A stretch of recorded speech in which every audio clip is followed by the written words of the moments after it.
কৃষক কিভাবে বাঁচবে আর কিভাবেই বা ফসল ফলাবে? আজ থেকে গত 1 মাস আগেও এই আলুর কেজি ছিল 90 থেকে 100 টাকা।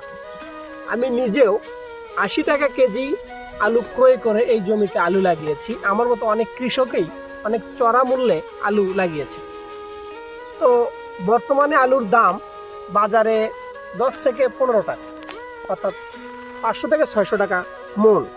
এই যদি হয় অবস্থা, তাহলে কৃষক তো এই যে ফসল ফলানোর যে উৎসাহটা এটা হারিয়ে ফেলবে, কারণ আবাদ করে লাভের তুলনায় লসটাই বেশি হয়ে যাচ্ছে।